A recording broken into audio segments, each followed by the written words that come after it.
CNN is saying that Wall Street is worried about another regional banking crisis. You have doomsayers on social media saying the exact same thing, but they're amplifying it. So what's happening on March 11th that's going to lead to this inevitable crash? The reason why this happened is because of the bank failures that happened in 2023. There were 5 total bank failures last year, Silicon Valley, Signature Bank, and First Republic being the largest ones. The Federal Reserve came in and implemented the Bank Term Funding Program, also known as BTFP. Pretty much cheap loans given to banks to make sure that they could stay liquid amidst all the hard times. And for a while, banks actually were making money off of this because the interest that they had to pay was less than the interest that they were getting holding their reserves at the Fed. The banks were actually getting 0.47% in profit by doing this. Now, those loans are coming to an end. Right now, the total balance of all the loans taken, at least last month, was $161 billion.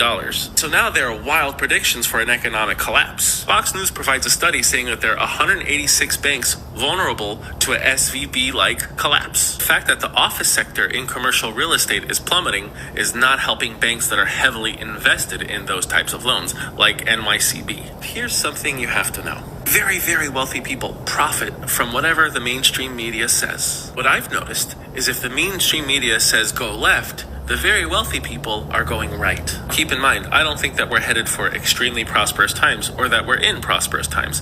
I just doubt that we are due for an imminent recession at any minute. Here's an investment fun fact. If there is bad economic news being spread all over the internet for months, we say that it's already priced into the market. It's only the office sector in the commercial real estate market that's struggling right now, and they represent about 4% of the entire real estate market. And since a lot of those offices are no longer being occupied for working, they are being converted to apartments. The Wall Street Journal has said that turning empty offices into apartments is getting even harder, but the number of office conversions is poised to increase sharply this year. Now, this is a chart released by the actual FDIC of the problem banks from 2008 to 2023. 2022 and the beginning of 2023 were rough, almost 200 problem banks. We are now down to 56. Last year, the major banks passed with flying colors against the Federal Reserve stress test, and the most recent results will be released June this year.